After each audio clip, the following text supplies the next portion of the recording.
I bought the Google Fitbit Charge 6 and I was impressed. The Google Fitbit Charge 6 looks very similar to the Charge 5. While the design hasn't changed, it now comes with upgraded sensors and a brand new physical button, making it way easier to use, especially when you're mid-workout and just need that haptic feedback. The button works as a home button and lets you wake up the tracker. The housing is mostly made of aluminium and the tracker weighs only 37 grams. So the comfort is pretty good on this little device. First, let's talk about the price real quick. The Fitbit tracker is not cheap, but with around $130, it fits right in the middle of the market. But that $130 is not all. More on that aspect later on this video. Unlike the most fitness trackers, the focus is not on the training sessions, more on the daily fitness and health aspect. The one essential feature of any fitness tracker is the step counter.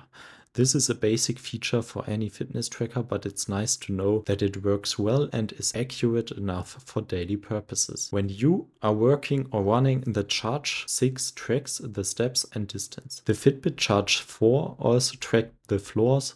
Sadly, the Charge 5 and the Charge 6 do not have this feature anymore. The tracker reminds you every hour to do your steps, which was a great feature in the beginning, but now I'm just ignoring every single alert. Now, this is a feature I didn't expect to use as much as I did. In cities where you don't want to hold your phone in front of your eyes, Google Maps on your wrist is a huge feature. It syncs with your phone and gives you turn-by-turn navigation, which is super convenient. The integrated GPS sensor is good to have, it's working okay, but it's not super reliable in all areas. Sometimes it's spot on, other times it can be a bit off, especially in crowded urban areas. You should use your phone GPS if you want more accurate data. And the main reason why I bought this fitness tracker were the following 3 sensors and 1 app feature. The Fitbit comes with continuous heart rate monitoring, which is surprisingly accurate. It also checks your blood oxygen levels, which is especially helpful if you want to monitor your overall health or fitness performance. But my favorite function is the sleeping detection.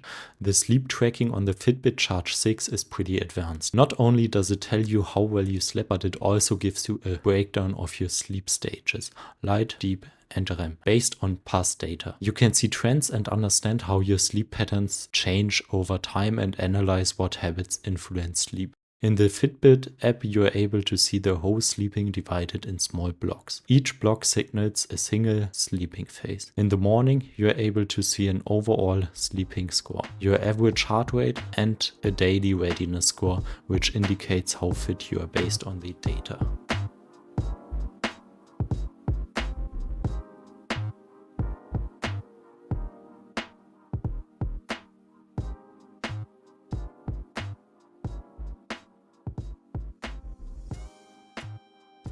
If you are like me and need to set 3 phone alarms to wake up, the Charge 6 has you covered, with a super smart alarm function when you sleep. This is the feature I use really every day. You set the alarm at 8 and the Fitbit detects in a range of 30 minutes when the best time is to wake up. If you wake up and start your early workout, you can also set a timer and a stopwatch. All 3 functions work via a strong enough vibration on the wrist. Although the focus is not on the workouts, the Charge 6 has auto workout detection. So if you're running, walking, or even cycling, it will start tracking automatically. Also, while swimming, you can wear the sports watch for tracking the distance. So water up to 50 meters is also no problem for the small device, which is also super practical to clean the watch after sport. Other smaller features are: it lights up automatically when you turn your wrist, which is great for checking the time or stats on the go. Wireless payments via Google Pay is also available. Double tap zoom lets you quickly zoom into certain parts of the screen, which I found super useful for notifications. For your workouts, you also have different exercise modes on the device. In numbers, 38 different sports. So this is the main interface, which you can customize in the app. If you swipe down, you access the Fitbit control menu. Here you can see the Google Pay option, the Do Not Disturb mode, the sleep mode, and the heart rate broadcast to display your heart rate on other devices. Swiping down again, you can choose between auto and manual display activation and the tool to find my phone. Waterlock and the settings you expect on a fitness tracker. Clicking the home button and swiping up, you can find your daily dashboard with information about your daily steps, distance, and calories. Swiping up again, the activities, the live heart rate, last sleep plus index, and the daily performance index. Swiping from the main screen to the side brings you to the notifications, workouts, alarms, timer and stopwatch, EDA scan, EDC scan, Google Maps, and YouTube Music Control. In the app, you can see your last sleep divided into all different days. You can see every data separately. You can customize your watch, and by syncing the app with my smart device, next time I don't have YouTube Music on screen. You also can connect Google Wallets in here. My conclusion of battery life is up to 7 days on a single charge is sometimes possible. If you're not used to running around 24/7 with the tracker, it's possible to reach a whole week. If you're using the tracker daily with all functions, you will need to charge after 4 to 5 days. I personally have to say I'm still happy after 4 months with the accuracy and the costs of the Fitbit Charge 6.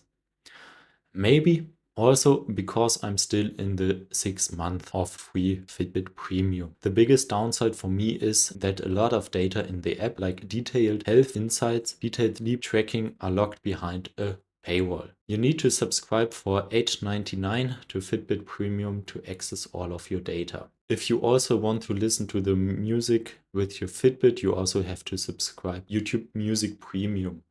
These costs are, in my opinion, not visible in the first place and are long-term a little too high for just a fitness tracker. So, should you buy the Google Fitbit Charge 6? If you are right now looking for a reliable fitness tracker that works well with Google services, has a solid battery life, and is accurate enough for everyday fitness and health tracking, it's a great choice. However, the paywall for advanced features might be deal breakers for some of you. What do you think about this Fitbit and the paywall? Let me know in the comments. If you're looking for headphones for your workouts, don't make the same mistake I did. Check out this JBL review to get an answer about what is important